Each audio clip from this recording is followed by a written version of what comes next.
All right. Good evening, everyone. Happy Sunday. Happy post Valentine's Day. I hope everybody survived and their bank account survived and you took advantage of some of that 50% off candy today. I certainly did not, unfortunately, and I know there won't be any tomorrow, so it's just my loss, I guess. But welcome back to the program, Mr. Hunter Sansom. For those of you that don't know Hunter, he is the founder and brain trust behind Sansom Sports Media. I'm sure a lot of you folks that do any kind of college basketball following are very familiar with Hunter. Does a great job with bracketology and seeding projections, things like that. And we're going to dive into that. As I know a lot of folks, it's starting to become, we're starting to get some steam now, Hunter. It's not been, we're not in non-con play and all that. So first of all, welcome. It's absolute thrill to have you back. Thanks so much for having me back again. Greatly appreciate being here. And yeah, like you said, not necessarily non-conference anymore, but yesterday gave us a little reprieve. Had some big non-conference matchups. Biggest ones kind of down there in Nashville yesterday with Ohio State and Virginia. But really happy to be back and happy to take questions and kind of go through the bracket. Outstanding. Well, I know this starts to get busy for you, and I've kind of followed your progression through the season with some of the places you've gone and visited and some of the games you've seen, which is so cool, man. I love your little post-game recap that you give. Appreciate it. But I know this is, I won't say year round, but this thing, man, for you, it's pretty long. You start early. And then as it starts getting more and more, we're 3 weeks out from conference tournaments, about 6 games left for the most part on folks' schedule. So it's really starting to kick into high gear for you. So what do you look at maybe before we get into it? What do you look at maybe now more intently than you do, say, December when you're putting together projections, a bracket, things like that? Yeah, so I think the biggest thing that kind of changes throughout the year, obviously we're looking at the metric profiles, start to pay a little bit more attention to them maybe now, relying on the resume metrics and that kind of thing. Like if you're really high in the resume, it's going to be harder to kind of shift way down very quickly, unless you're a team like a mid-major, like a Miami of Ohio, who's going to have nothing but bad opportunities for bad losses, but really start to kind of trust those metrics a little bit more. Still not a great sample size for some of that math, but enough to where we're kind of here. And really diving into remaining schedules. Start to lock teams. I'm up over 20 locked into the tournament at this point, and you really start to kind of see who's got opportunity left, especially, in the SEC, looking at Georgia, A&M, Auburn, those kinds of teams right now, seeing what they've got left, what kind of landmines they have, what kind of opportunities they have left. Yeah, and that's a good point is at this point, some of these teams, like at Miami of Ohio, and to a large degree, a team like Gonzaga, where there's really not much they can do to improve. They have everything basically to lose because one bad loss could cause a slide for potentially their ranking just because of the strength of schedule piece that I'm sure we'll talk about as we get a little more into this. That hurts them when you start looking at, say, the Ken Palm or even the net ratings because of quality of opponent, right? So Gonzaga unfortunately has already had one of those Q3 losses. Yeah. So they certainly can't afford another one. So anyway, with all that said, so where do we sit as far as our bracket, our top seeds? I think it's a little more clear cut this season than maybe a few seasons past, but I think there's still time, right? We've got 6 games or so plus conference tournaments. A lot can happen. But as we sit here today, if the tournament were to start next weekend, where would we be? So Michigan overtook Arizona this week with Arizona's 2 losses. So Michigan's your number 1 overall seed again. Arizona, for now, is my 2nd overall seed. Duke follows up at 3rd. And then UConn remains 4th. But I'd be remiss if I didn't mention Houston. Quickly putting together a really good resume. They don't have enough Quadrant 1A wins, those like top tier wins yet, but the Big 12's just riddled with those opportunities. So they're getting closer.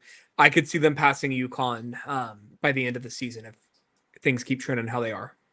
Gotcha. Yeah.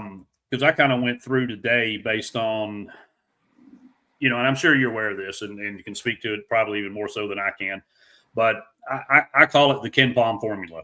Yeah. Right. So there's, based on history, in the last however many years, it goes back quite a ways, but there has only been one team in the last, 20, 25 years Yes. that has won a national championship that didn't fall into this breakdown, which is a top 30 ranking in offense and a top 20 ranking in defense. Yep. So by my count, there's only 10 teams right now that sit in that basket. Yeah. And for me, to quote a friend, the eye test, what I'm talking about. I sure do. Yeah. Honestly, dude, I think there's only like 7 legit teams that have a shot to win this thing. Yeah. I'll just run them down real quick, and then we can speak to each one of them afterwards. But this is kind of how I shook them out. And I have Michigan, yep, Duke, Arizona, even with those 2 losses, I still think they're there. Houston, I hate to say this, it's the F word. Florida. Oh, no. Iowa State, Purdue, UConn, Gonzaga, yep, and I hate this one almost as much as Florida, and that's Peabody. Vanderbilt is on this list based on the rankings. So there's 10 teams, right? I think there's 7 of the 10 that legit could win this. Purdue's out for me because of Matt Painter, just pure and simple. Okay. Gonzaga, I think, because of their strength of schedule. We touched on that a little bit ago. They have played 17 combined quad 3 and quad 4 teams, and they've lost one of those games. Exactly. Quad 3 team. And then Peabody, for me, is the eye test. Yes, they're 7-3 in Q1. Yes, they've only had 8 games against quad 3, quad 4 teams. But, man, it's Peabody, right? And they've shown some very glaring weakness at times. Yeah. This season. They haven't played Tennessee yet, so hopefully that's 2 more and just get them out of this conversation altogether. But I have to mention them because metric-wise, and you and I we're big on metrics and stats, right? So we have to include them. So those are kind of my 10 minus the 3. I think there's 7: Michigan, Duke, Zona, Houston, Florida, Iowa State, and Connecticut. Out of that bunch, if you were to throw a Final Four sticky on the wall, who would it be? Great question. It doesn't have to be from that group, obviously. It can be somebody else, because I know there's going to be some Texas Tech and some Miami of Ohio and even Kansas love out there. But how do you think this thing's going to shape out with Final Fours? So to address Vanderbilt first, wanted to just say, they're 7-3 in quadrant 1, but they don't have a lot at the top of the Q1A kind of category. They're just 1-3 there. So I do think I agree with your decision to kind of limit their ceiling just because of that. But to go into the Final Four, I do like that you mentioned Texas Tech a second ago. I'll put them in my Final Four. I had them on my list. I had 8 teams, eliminating the 3 you eliminated, and then keeping those 7 and then adding Texas Tech in as my teams that I thought could win the national championship. So you're spot on with what you had. But I'm going to take Houston, Texas Tech, Florida. I mean, right now, and like the Vault Truther said, they're playing a crazy game right now. It's ridiculous. And then I'll add in Michigan as well. I think they're just too good. But I mean, Florida, the size in Florida, and then the way that they're shooting, especially the way Lee's coming on, that team's just way too good right now. Yeah, and it's always tough to predict a repeat in basketball. Very few have done it. Unfortunately, they are one that has done it. Yes. Connecticut's done it more recently. But, man, that front court for Florida, they are a problem. Yeah. And will be a problem for everybody. Now, I know they don't have a Walter Clayton Jr. on the floor this year, but Boogie Fland has played very well for them in his place. And then, Tyler Hogg has come on and just been, phenomenal. And then, of course, we know Condon and Chinyelu. I hate sitting here saying anything good about Florida, but Chinyelu might be the best defender in college basketball. Yeah. That guy's he's a beast. Absolutely. So I'm glad you're here. Oh, okay. Kentucky, absolutely. Could Kentucky get hot and go crazy? Sure. Right now, there is nothing with Kentucky shooting and just overall, without Lowe, I really don't trust Kentucky. I'd love to see Kentucky be in Indianapolis. I think it'd be crazy and it'd basically turn into a home game for you guys. But I don't know that I see it this year. I do think that the calls for Mark Pope's head might be a little premature, but I don't think they're getting to the Final Four.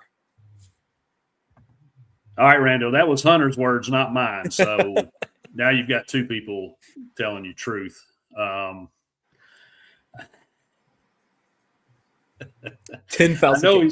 know he's not bitter about this from last night or anything. But man, yeah, and believe me, I mean, there is absolutely zero love for Florida. Yeah. In this room here, but nevertheless, it is what it is. They the defending national champ. They're still very much in the hunt. They lead the SEC. Let's talk a little bit about, if you would, this Miami of Ohio team. Yeah. So they have absolutely been the talk of college basketball, and we knew going into this season that they were going to be good. They should probably be the class of the MAC. I don't think anybody would have predicted this. No. Not even people at Miami of Ohio, let's be honest. Sure, everybody says we're going to win every game, but I mean, you really, the chances of that's pretty, it's pretty Absolutely. slim. So especially in today's landscape. But what is it about this team that they just keep winning games, Hunter? They play together. So, I mean, I've been lucky enough that I'll be up for my third game of the year in person up there with them on Friday of this, or actually I was up there on Friday for my first game this week. Sorry. So 10,640 people at a mid-major arena. It's really awesome, especially with how down the Cincinnati area is. I mean, the Cincinnati and Dayton area teams right now just don't have much. So having Miami's been awesome. I want to add that Houston and Michigan were on the schedule for Miami as of the spring, and they both backed out to go to the Players Era. They bought out the contract just like they should. However, they could not get somebody to schedule them. I have confirmed multiple times they did not play, or they did not back out of games. They were not able to get games because these high major programs were not necessarily seeing the upside in playing them. They returned a lot of guys. They're a team that's really well together, and just that we knew they were going to be solid. That being said, it is Miami of Ohio. They are not on the same level as a lot of the SEC teams. Maybe they beat like a South Carolina or something, but they're not necessarily this elite level team. And yeah, like Joshy Boy on Twitter said, Miami's going to get destroyed down low, but they're also going to shoot a ton of threes. They're going to play in transition and they're going to play fast. That's just what they do. I don't know that I love them to even win a game in the tournament, but I think they deserve to be in the tournament. Yeah, I definitely agree. Let me ask you this, because it is the MAC. Yeah. If for some crazy reason an Akron or a Kent State were to upset them in the conference tournament, do you think their resume is good enough to win an at-large? Do I trust the committee to do it? No. That being said, if we've got a system where we're getting 29 and 30 wins in the regular season and we're not putting the team in the postseason, the system's broken and needs to be redone. That's just I don't know that the committee will do it, but that's how it should be. It's not fair to anybody, really. Yeah, I 100% agree. I've said this for years, that especially these mid-majors and the smaller mid-majors like the Southland, the A10, even the MAC. I mean, they're a little bit bigger mid-major, but still mid-major, right? You pin all of, it's all or nothing. You either win that conference tournament for the automatic bid or you get left out. And I think it's absolutely egregious considering some of the crappy teams that we've seen get in from power conferences in an 8-9 seed, or even a 6-7 seed, and they get blown out by an 11 seed or whatever. So I 100% agree. The one thing that concerns me about that with Miami is, again, let's go back and look at metrics, right? Yeah. So their offensive efficiency, they're ranked 62nd. Their defensive efficiency, and this is where I think the concern is. Dude, they're 152nd with, and I don't know necessarily what constitutes the luck rating, but they're 14th in luck. So it's not to say they're not a good team. It's not to say they don't play cohesive team basketball. Absolutely. But they're about to step into some pretty deep waters when they hit this tournament. So where do you have them projected right now, assuming things play out the way we expect? I don't think it matters if they go undefeated or not. I think it matters if they win their conference tournament. Yeah. So if they were to do that, where would you put them? If they go completely undefeated and win their conference tournament, they are probably a 9 seed. That's crazy, isn't it? It's tough. And yeah, I mean, that's the absolute ceiling that they're going to get to there is a 9. I have them currently projected as my final 10 seed, right there with Georgia and Texas A&M. We need to give credit to these teams that are playing these winning these massive amounts of games. If they do, let's say they go undefeated all the way to the Akron game and then lose to Akron in Cleveland for the MAC championship, I don't think that's enough to leave them out, and I do think the committee would probably put them in. They would probably send them to Dayton to play in the play-in games, though, if I had to guess. Right. Yes, NCAA should absolutely implement that rule. As I cover Northern Kentucky, I'm touching base with that coaching staff and trying to figure out schedules for them next year. It's abysmal how hard it is to schedule at that kind of level. So I completely agree with that. Yeah, I do too, because if some of these even mid-level, mid-range Power 5 conference teams had to go to places like Grand Canyon, Miami of Ohio, St. Louis, man, Billikens are absolutely on fire. Utah State is another one that would be a difficult environment to go to. So there are some really good mid-major programs out there that have, honestly, they probably have Power 5 level talent. Yeah. It's just, again, it goes back to money. It goes back to budgets, NIL, all that stuff. And, it's unfortunate, but it's the landscape of college basketball right now. Absolutely. So, all right. Well, what as far as let's see, what I may have already asked you that. I'm sorry. No, you're good. We talked about Texas Tech. Yeah. And I kind of tend to agree with you. They've had, I won't say struggled, but they've had times where they've not looked like that team. But they're just outside of that Ken Palm formula for a national championship caliber team. What do you think needs to happen for them? Do they need to just run through the Big 12? Do they need to have some fortunate seeding and get in the right region? Like, what do you think is going to need to happen for Texas Tech to be there? We just saw them beat Arizona in Tucson coming off of a loss. Like, you're not going to get a more rabid fan base or team than Arizona after their first loss of the year. I'm okay with, I think they're going to be good wherever they get put. I think JT Toppin and Christian Anderson are kind of have to just carry the team as far as they can go. And I know they've got a great supporting cast, but those two just really run the show for them. If they get something where they could abuse somebody down low, then yeah, that's going to be very helpful. But you're going to eventually just have to play good teams and beat them. Yeah. And the one thing that sticks out to me about them is, well, it's kind of the same thing that sticks out to me about Kansas. And the reason I'm not totally off of Kansas in this deal either is their strength of schedule is just absolutely a monster. Yeah. And we've seen them play some big teams, Tennessee got that win against Houston earlier in the year. And so things like that, when you get into the tournament, things like that kind of matter because you want to have played. That's where the concerns with the Gonzagas and, of the world come into play. And let's talk about Kansas too, since I brought them up, and I'm not that I have any love for Kansas. We've had our share of issues with them on the hardwood the past few years. Darren Peterson, like what what is going on? Are we honestly load managing in college basketball right now? Is that what's going on? And if so, what does that leave the Jayhawks having to try to navigate this possibly without him playing full time? My opinion on that is they are just as good, if not better, without him on the court because they play more as a team and more together. So let him go. Just let him sit out. If he wants to load manage college basketball, let him load manage college basketball. I'm not a fan of any of the allegations, but they seem to be true at this point. So until Peterson proves that he can play, I'm just kind of out on him at this point.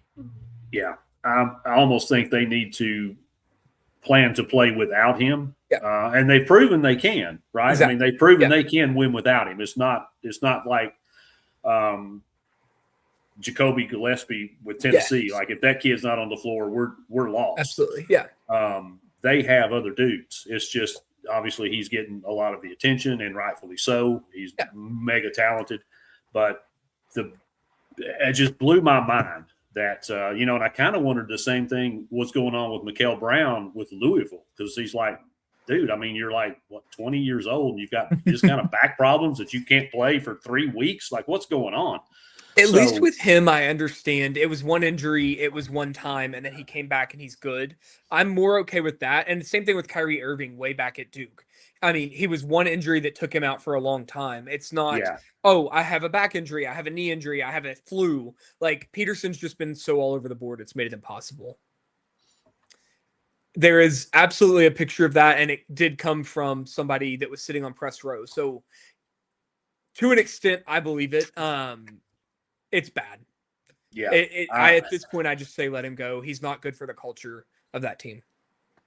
100% agree. I think we kind of ran into similar things football season with a particular player that we couldn't going to play. Is he not going to play? Can we count on him? We can't. And it just turns into a cancer. Yeah. And you don't need that kind of distraction, especially this late in the season with this much on the line. Because I think Kansas is still Kansas. I think Fall Allen is still Fall Allen, and I think Bill Self's still Bill Self. Yeah. So,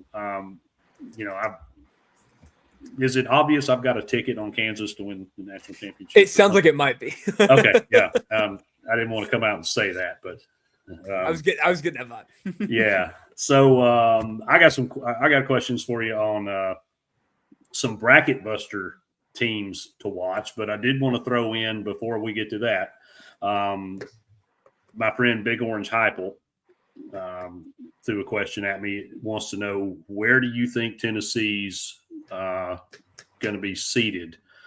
And I'm gonna tack a little follow-up question on that. Maybe you can tell me, in what region will they be in? So right now I have them slated as a 5 seed. Putting them in a region is going to be difficult. And if you're looking for a region and you want to stay close, you probably don't want to jump up to the 4 line, because you're going to run into Vanderbilt, Alabama, Texas Tech all being like crowded in there with you. And I would be afraid that you all would get shipped out west just kind of by default. So it'd be better to be at the top of the 5 line or the top of whatever seed line you end up and get that first pick of kind of, hey, I want to get seated with Michigan and play in the East or whatever. So it's a tough question to answer without really knowing a little bit more. But I have you all as the 3rd 5 seed coming into yesterday. Virginia, St. John's were ahead of you right there on the 5 line. So again, it's going to be tough. I think you probably avoid out west, but to say one of the 3 East, South, Midwest, I couldn't tell you at this point. Yeah, and we really won't know until, the final, I guess, really leading into the final weekend when they start breaking down the seeds and, who's the first 4, or who's the number, the top seed, who's the top 2 seed, things like that. We won't know any of that stuff really, because that seems to really matter, though. It does, where you land, because the path sometimes is I won't say easy, because there's nothing easy about playing 6 games and winning a national championship, but some paths aren't as difficult as others. We've seen that happen with teams we thought were going to make a run, and they just ran into a buzzsaw, terrible matchup, and that's styles make fights, and that's what the NCAA tournament's all about. I did have another question here. It's from, it's All UK Ball. Wants to know what mid-major will knock Kentucky out of the first round of the tournament this year. If I said Oakland, would that be too triggering for Kentucky fans? No, I'm just kidding. I'm sorry. I had to throw a Horizon League plug in there. Right now, UK's a 6 seed for me. They're going to stay on a 6 line, if not the 7 line for at the time. I could see Miami of Ohio beating Kentucky.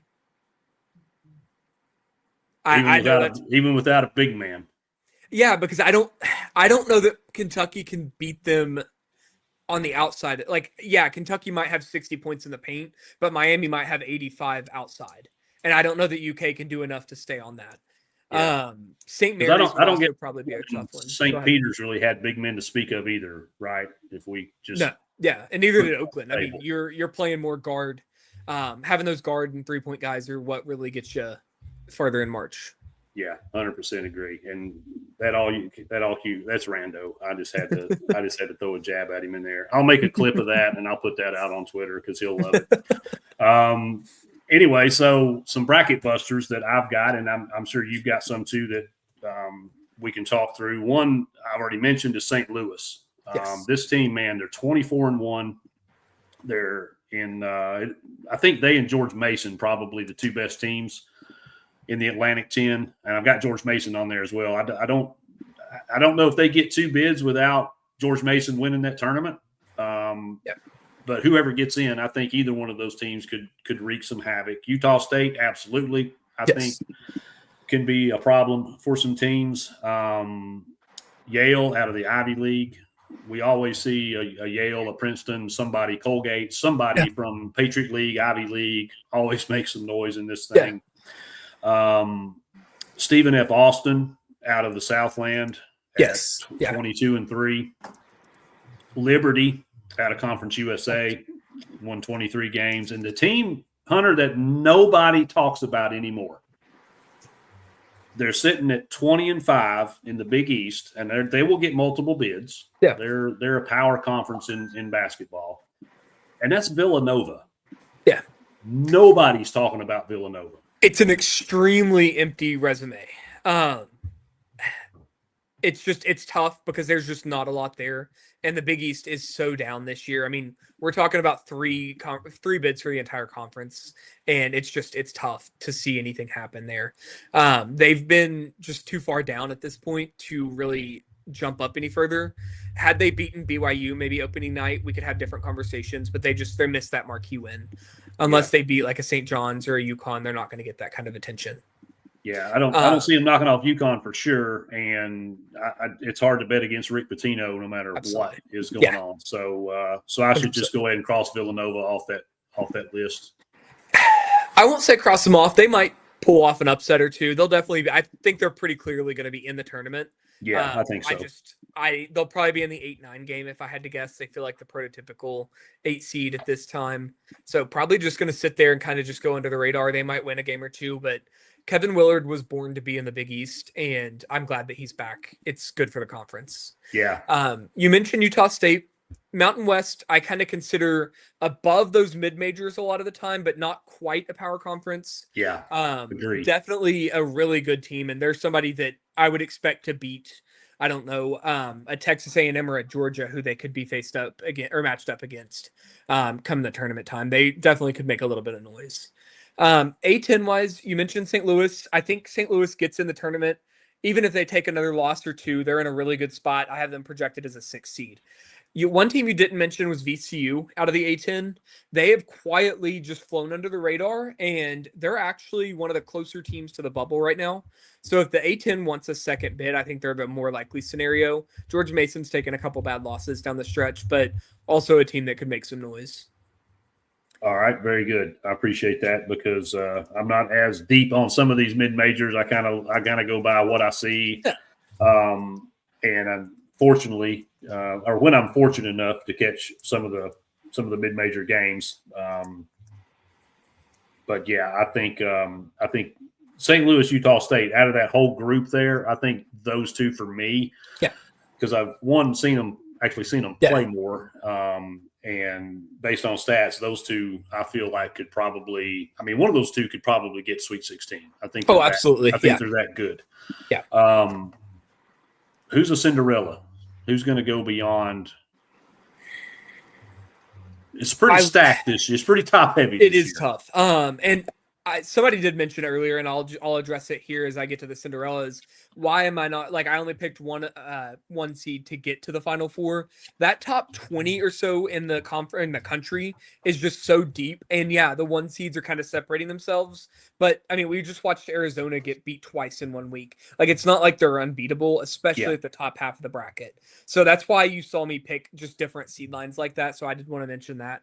Cinderella wise, you called out Liberty and Stephen F. Austin, and I had both of them written down. I think those are great picks. Wright State out of the Horizon League is a team I think you keep your eye on. Well coached. I cover the Horizon for Northern Kentucky stuff, but it's a really solid team that I could see making some noise. All right, yeah. And for those of you that don't know, Hunter covers Northern Kentucky, the Norse, which that's just a badass. It is. Man, I'm sorry. It's just awesome. It is, absolutely. So this is a great question that was posed, and because we touched on this earlier, and when you start talking about quad ones, resumes, and stuff like that, that gets a lot of discussion come, March. What if, I hate playing the what if games, but what if Tennessee doesn't beat Houston? And I'll add another one. What if Tennessee doesn't beat Illinois? So if they didn't beat both let's just wipe both of those wins off the board. You're probably a 7 seed type of situation right now. That 8 line gets really, really ugly really quickly, and a lot of those teams are on the bubble. So I don't think you'd be there, but I do think you'd probably be down towards the 7 line.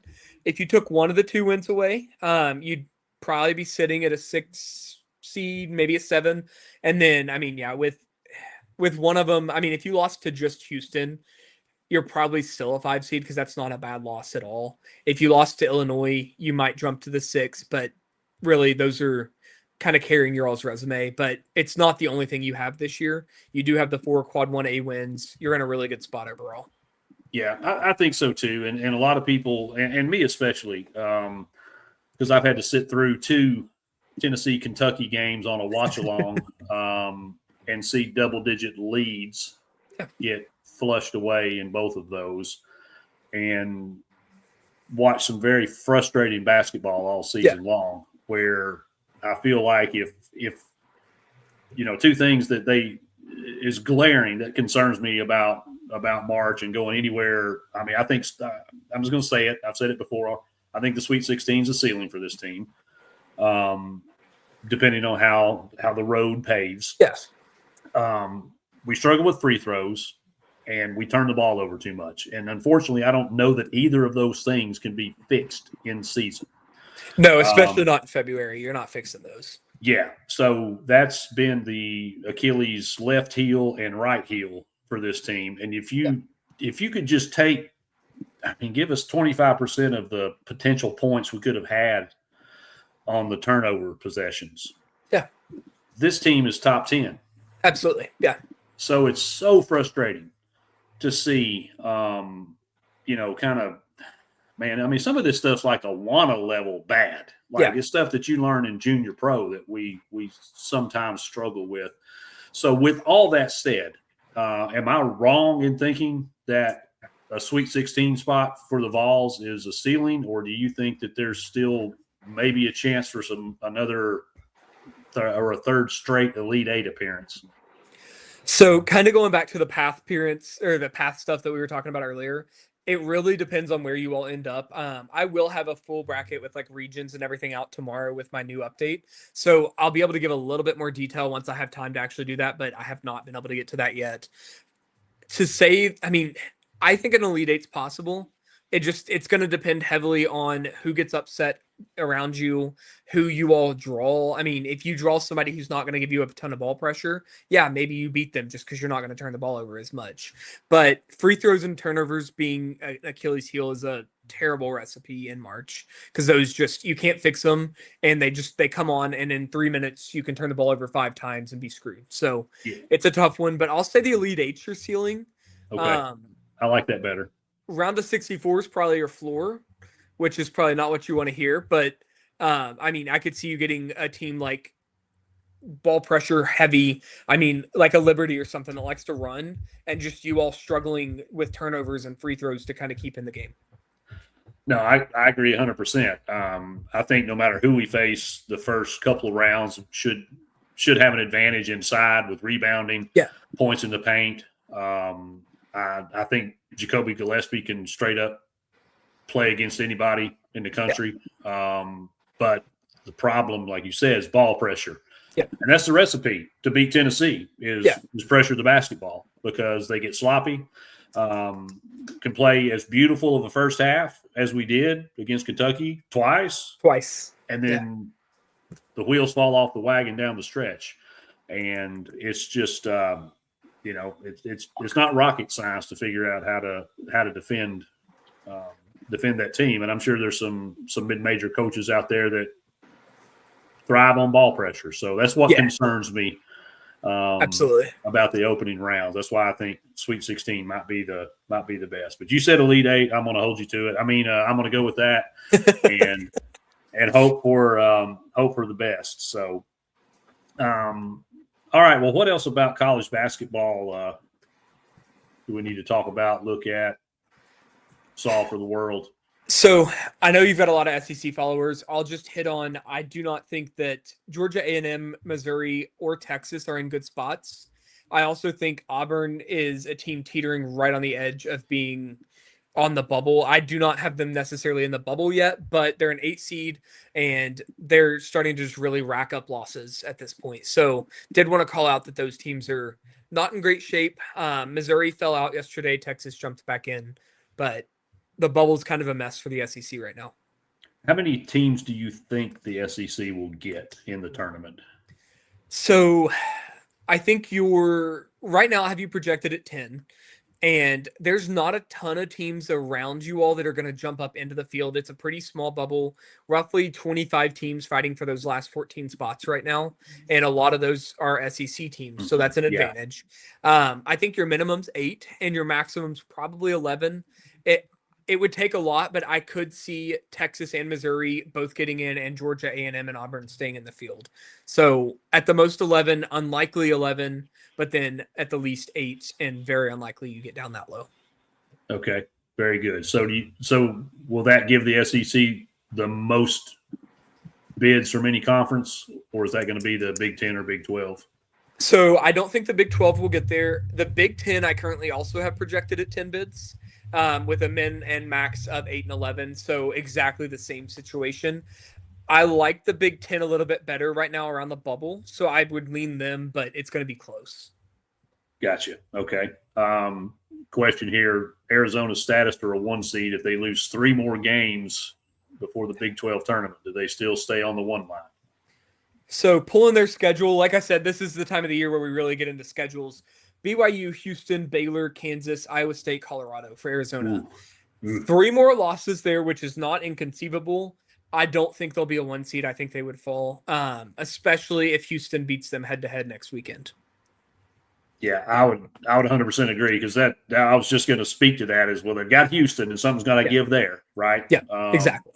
It's not to say they both can't be a number 1, but that would be very difficult, especially for Arizona, I think, to overcome. So Michigan, Duke, Arizona, Houston, is that who you have as your 4 1s right now? Michigan, Duke, Arizona, UConn right now. UConn, I'm sorry. UConn's that kind of pivot team right now where they keep playing with their food, and one bad loss in the Big East is going to drop them to a 2 seed pretty quickly. Yeah. Arizona's non-conference resume is very, very good, which might help them on the back end. But Arizona at the most, 3 losses and a win at Houston, sure, that'll get you a 1 seed. But I don't see you getting 3 losses with one of those not being at Houston, because that's going to be a tough game. But It could happen. I think 5 losses is pushing it total to get that 1 seed, but a 4-loss team will get a 1 seed this year. So you've got the Gators at a 2, I'm assuming, then, based on your 1 seeds. Florida was a 3 coming into the weekend, but they will move up to a 2 when I put the new bracket out tomorrow. Gotcha. Yeah.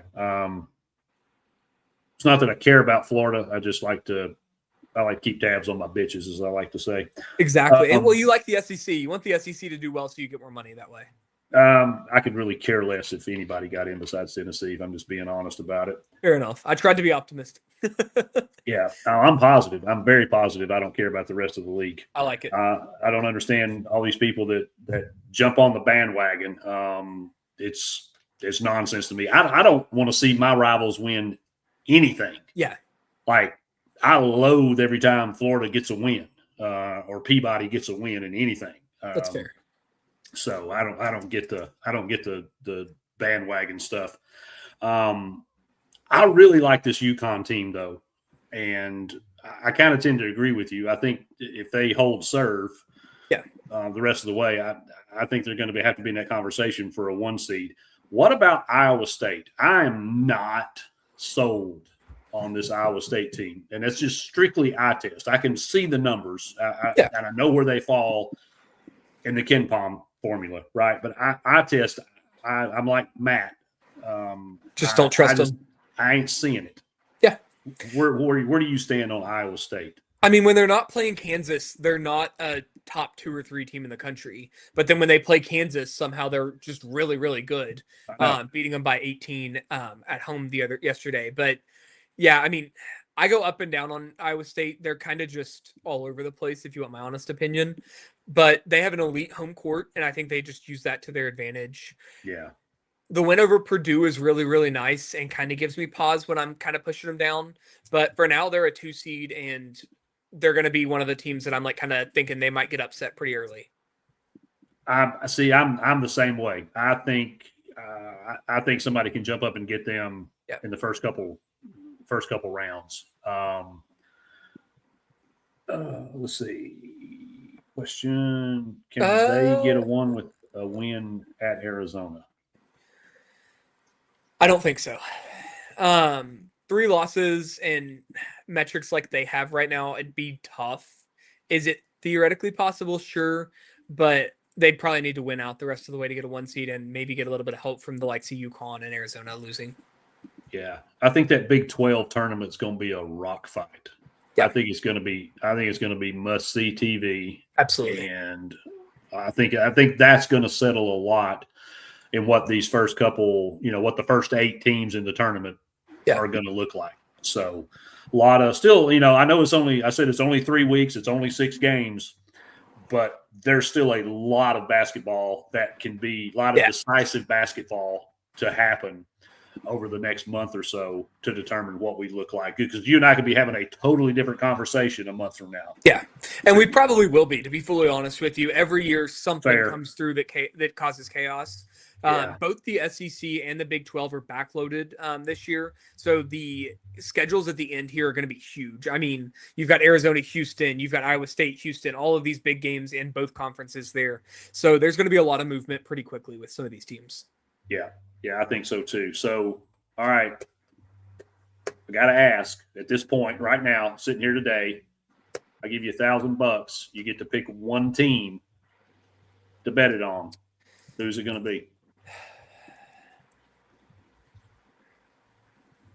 Right now, the way they're playing, this phone call is about to end, but right now, the way they're playing, I'll take Florida. It's hard. It's just so tough. They're going to be underseeded, but right now, Arizona and Michigan have both looked rough recently.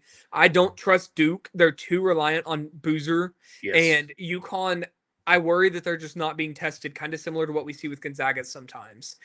Instead of saying Florida, let's go with Houston. I think Houston looks really good right now, and then that way we don't have to end this right now. Yeah. But those Houston and Florida were the debate I was having. So one of those two. Yeah. No, God, like I said, I've teased to this point because I'm about to tell you the same thing. Is right now, I'd be hard pressed not to bet on Florida. Yeah. To your point, Duke is too reliant on Cam Boozer. Yeah. They've got great players all over the floor.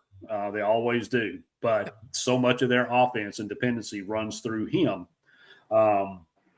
And Michigan has looked like a mess at times. They have been basically, this isn't arrogance, so hear me get completely out, everybody, before you start slamming me. Michigan's kind of the Tennessee of the Big Ten, although they've got they have much better results.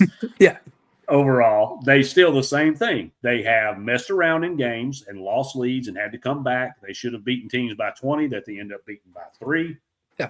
And I think when they get a team that's not afraid of them, that'll stand up and punch Yaxel in the mouth and really press this team, I think there's potential there for them to crumble. Agreed. We've already seen Arizona show some chinks. I'm not sold on Iowa State at all. As I mentioned, UConn scares me, but they too also have a lot of Q3, Q4 wins. We don't really know how good they really are. So that leaves Florida and Houston. Yeah.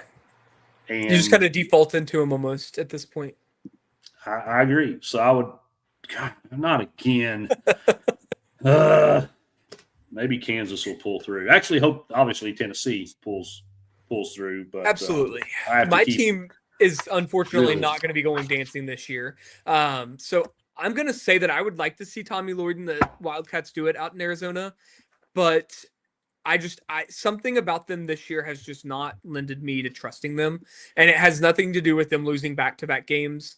But I feel like I just don't trust. Like I don't know. I just don't trust them, and that's kind of just where I've been with them all year. But yes, Florida's very much so going to be underseeded.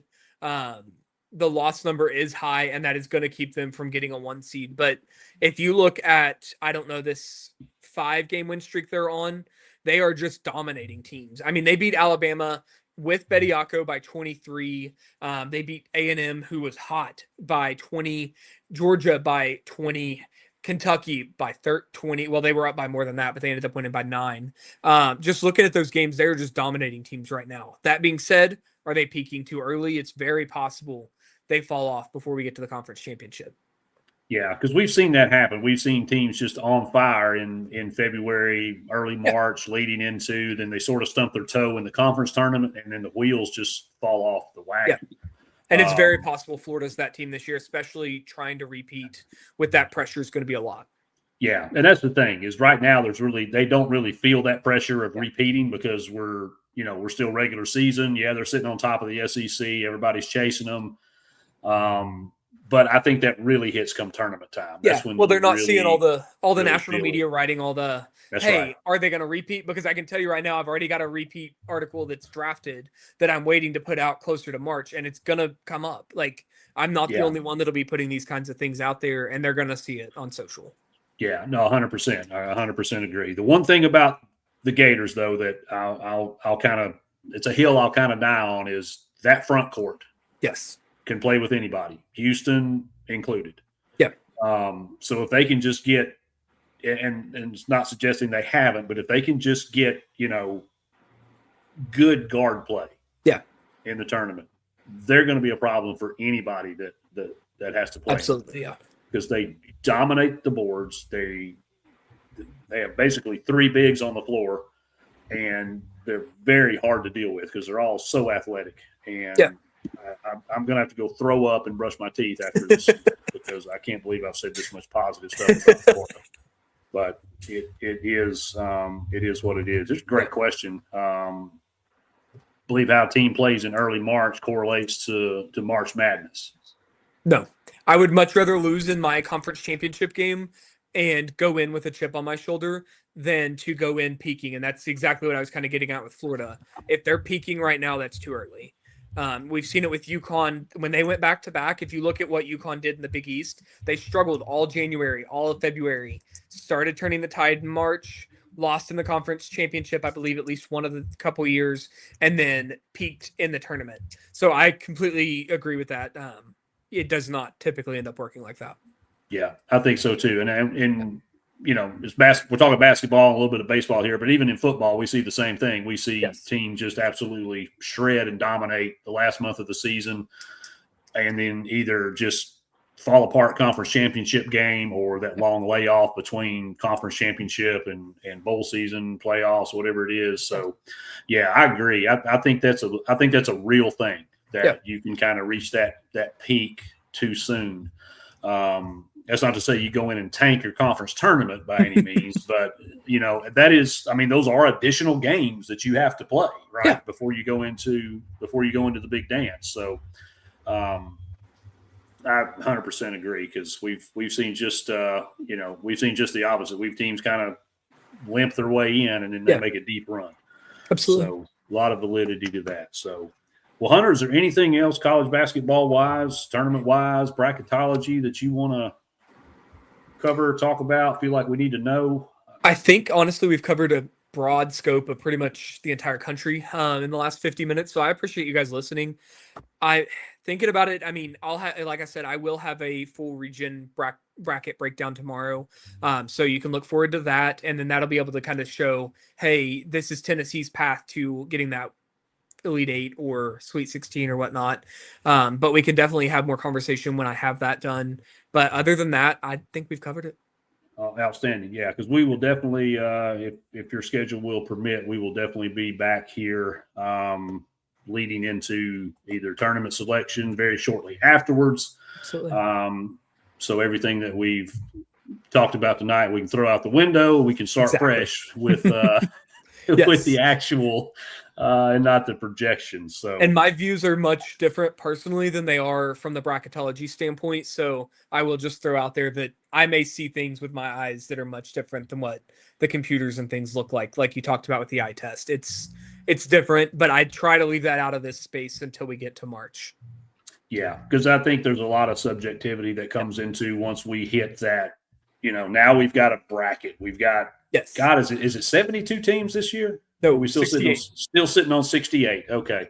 So until we get those 68 names on that piece of paper that we mark up and send in with a $10 bill and a prayer, we really won't know who legitimately's got a path to get there. So I look forward to us doing that. I'm gonna go ahead and get you on the hook for that now, so everybody can witness it that I tried.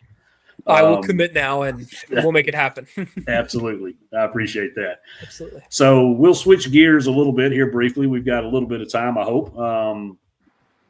College baseball, of course, kicked off this weekend, and we had a few surprises. Yeah. I think you could say if we look at, just kind of look at the top. I'm not going to go through the whole top 25, but some teams I mentioned, obviously UCLA coming in at the one spot. And Hunter, I guess it sits right now. I know it's, we're 3 days into the season, but everybody seems to think that this is the team to beat. They've got the consensus number one, draft pick in whatever Rock's last name is, Cholowski. Yeah. They've got 3 returning starting pitchers from last year's team. Basically, their entire bullpen is back from last year. And they did add Will Gasparino from Texas, the outfielder.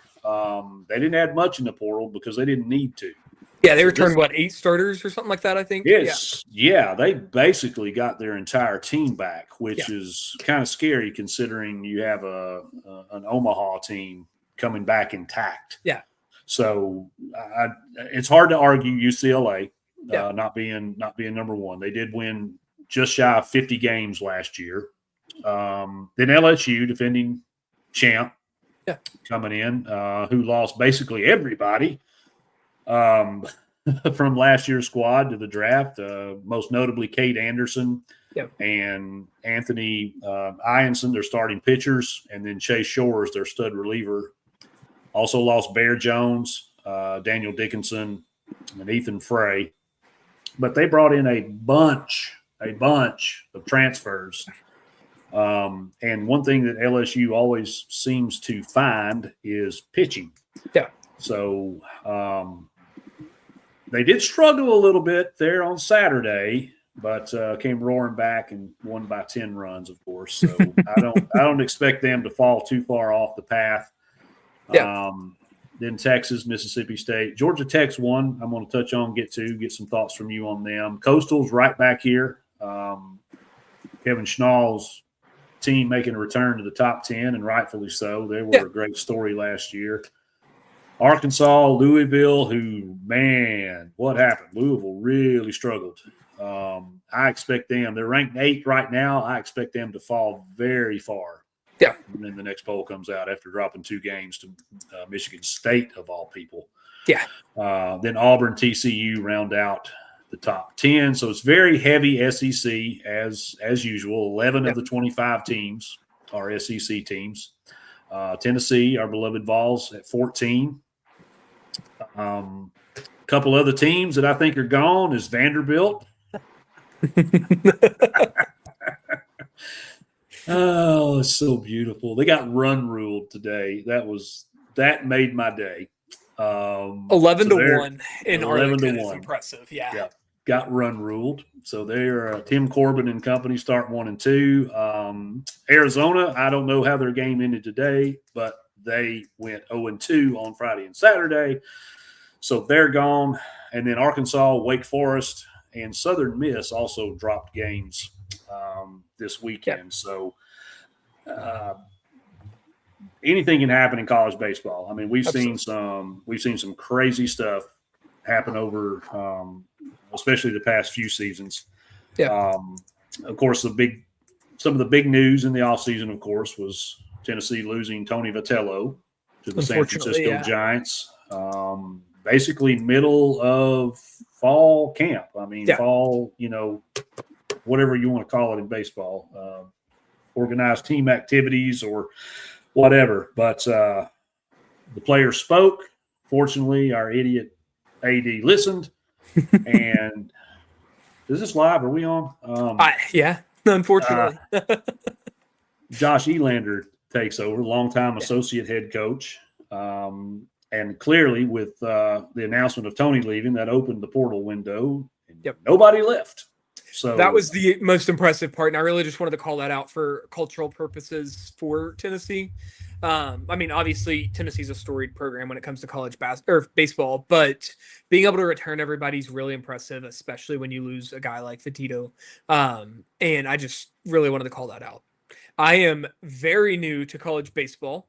I followed the last couple of years as kind of just on the side, but have decided this year I'm going to make a trek to see what I can do and see how well I can cover it. So my open plea to anybody watching, I know SEC country kind of rules college baseball. Please send me resources, send me your thoughts.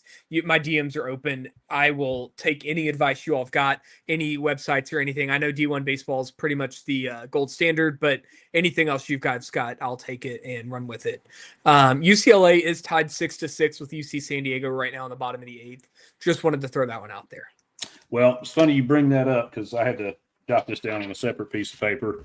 I actually have them and as well as UC Santa Barbara as some of the mid majors to watch this year. So it's interesting that they've got they've got them in a deadlock right now. So I went through and kind of threw out who I thought maybe would be the teams to come out of each power conference, and I did include the Big East in there because I was already in, Power 5 basketball mindset. So I like it. I sort of slipped the Big East in there, but I think it's okay because there's a team or two that I think legitimately could make a run. And just kind of get your thoughts on what you think based on what you've seen so far. And we haven't seen much. A lot of it is just based on, projection and things like that. But ACC, I've got Georgia Tech, which is interesting because I find myself questioning, they hired a new coach. James Ramsey comes in. Is he going to be able to pull a Kevin Schnall and take a team to Omaha year one? It is very possible he does just that. Sorry, I had to move. My computer has decided to be dumb, so give me 2 seconds. Oh, no, take your time. Georgia Tech was absolutely my pick as well. So I love that you called them out. great. I mean, I think they could do it year one. I completely agree. Yeah, I think their biggest competition, obviously, probably North Carolina Yeah. and Florida State. Clemson probably is in that conversation, but Clemson's going to Clemson at some point, and I don't think they can't even win a regional in their own building. So I don't see them making it. I think that's the biggest threat to Georgia Tech. But I do like the Yellow Jackets this year. Big Ten, I mean, I think we have to go with UCLA here, right? I don't know that there's another team in the Big Ten that's really going to compete with them. I would agree. We'd be doing a disservice to UCLA as our number one team in the country if we didn't. Absolutely. The Big 12, I think it's TCU's to lose.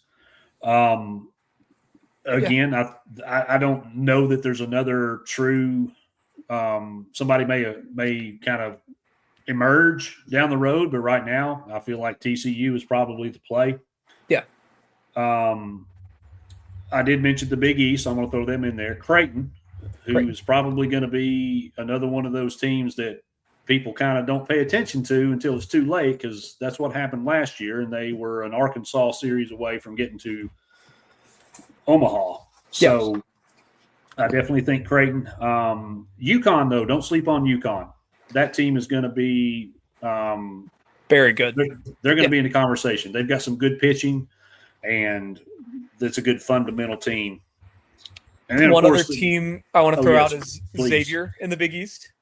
Obviously local to me. I might be a little biased towards Xavier baseball, but that's okay. They did just take 2 from East Carolina this weekend. Preseason AAC champs there. So I'm going to go with it, or I'm not going with Xavier to win, but I think you could see 2 bids come out of the Big East this year. I think you could too. I think UConn and Creighton are probably the 2 that most people think are going to fight it out, but I agree. I think Xavier could possibly be one of those teams that emerge, and East Carolina is actually one of my mid-major call-outs. Yeah. Don't forget, ECU has Mr. Beast in their back pocket. And, exactly. So don't be surprised if that program doesn't rise to the top before too long. So not a slouch of a team in Xavier. And then, of course, the SEC. And as I sit here, it would pain me to say anybody other than Tennessee, of course. Yeah. But. Okay, so instead of making you do that with Tennessee in the field, taking Tennessee out of the field here, who's your pick to finish right there with Tennessee? To finish with Tennessee, I think we have to look at Georgia and Texas. Yeah. Texas overall, top to bottom, is going to be solid. Georgia, just because of their bats. Yeah. That team can rake. I don't know how good their pitching is. It's probably good enough. Yeah. To get them to postseason. But they can hit. Yeah.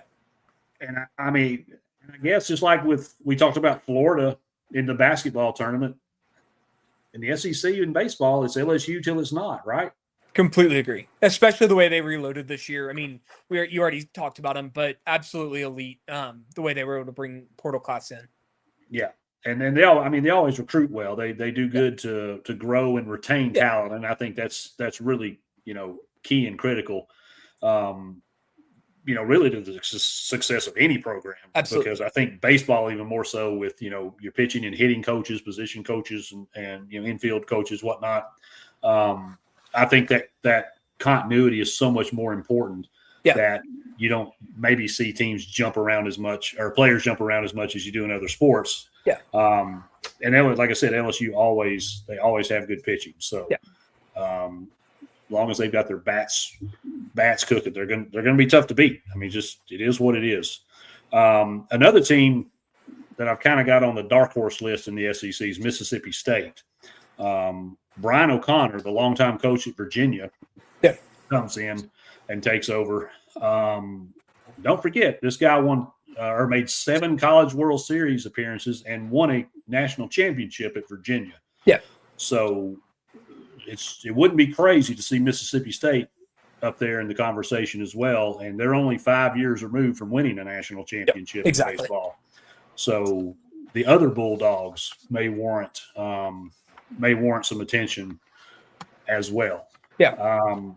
And just real quick, I just wanted to throw a few mid-majors out there, because a lot of times we don't get to see these guys play, right? We don't even know anybody on their teams or anything.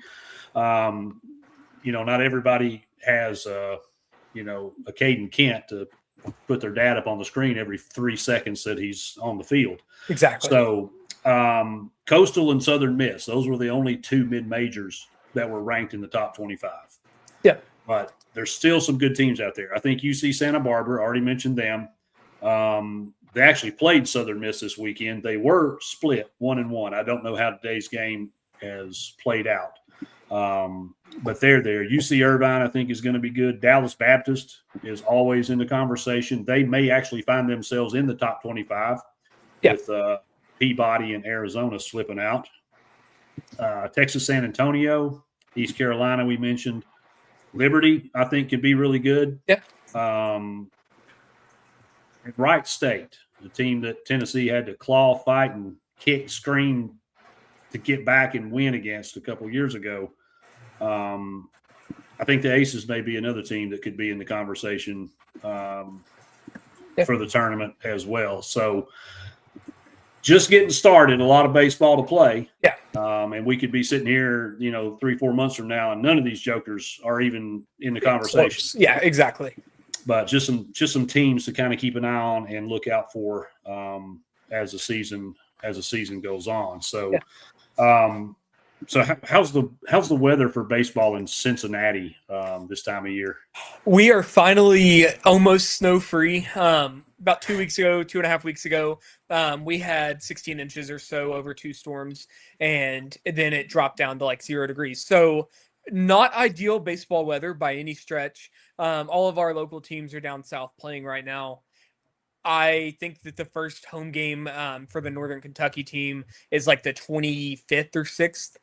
So we're getting close. It's coming. It'll warm up pretty quickly and we'll be okay. But it's going to be an interesting year around the city. I think Cincinnati, should be solid. And then, like we already talked about, Xavier. And, Northern Kentucky, the Horizon's only a 5-team conference. So can't be that hard to jump up the standings a little bit. So we'll see what happens. Yeah. Is there any Louisville love in the Sansom circles? So I don't hate Louisville like a lot of people from UK do. I am not a UK fan. My wife actually has degrees from both UK and Louisville. I don't hate Louisville. I will follow Louisville because they're going to be good this year. I'm following their basketball program because Ryan Conwell left Xavier to go there last year. Right. So, I follow kind of peripherally. I'm excited to see what they do this year, though. Yeah, preseason top 10, and of course they've come out and stubbed their toe, but that's a team. It's hard to put a lot of stock into, wins and losses this early in the season, especially playing. And I think didn't Louisville play in one of the tournaments? They played at a neutral site. No, they're at home. Oh, it was at home? Yeah. Okay, well, never mind. They suck. Exactly.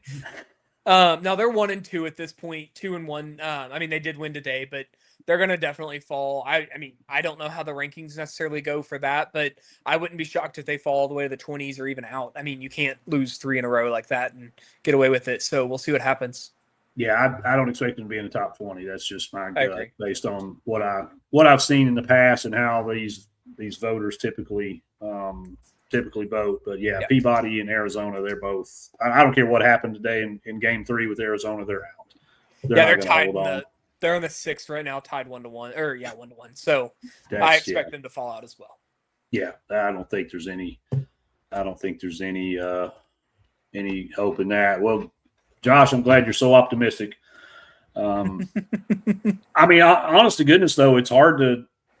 I could make a case for anything, Hunter, with Tennessee in this basketball tournament. I could legit make a case for a first round exit. If they're a 5 seed, I could see a 12. Oh, absolutely, yes. A 12 coming in and just putting ball pressure on them, and us not be able to shoot free throws, be the death of us.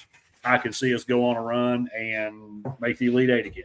I could give you an argument for any of it. So, Josh, I love you, but I hope you're wrong. But also can't sit here and tell you that you're incorrect because we've all seen it. You're not on the wrong path. I mean, round of 32, at least you wouldn't get upset by a 12 seed. You'd lose to a 4 more than likely. So it could be worse. Yeah, that's better than losing to a 14 or 15 seed like other teams in the SEC have done consistently over the past several years. I won't mention any names or anything. Yeah. So. No, I'm happy to see what happens with Tennessee here. If they jump up to a 4 seed, maybe we have some more fun, but we'll have to see what happens down the stretch. Do you think they're better off at a 4 or a 5? Because I've seen things like this happen before where the higher seed actually was a better path. I think you would probably have a better chance of getting a good regional and a good site as a 5 seed than you do as a 4 seed. So I would agree with being a 5. Yeah, because I think if they are a 4, it's going to be that last 4.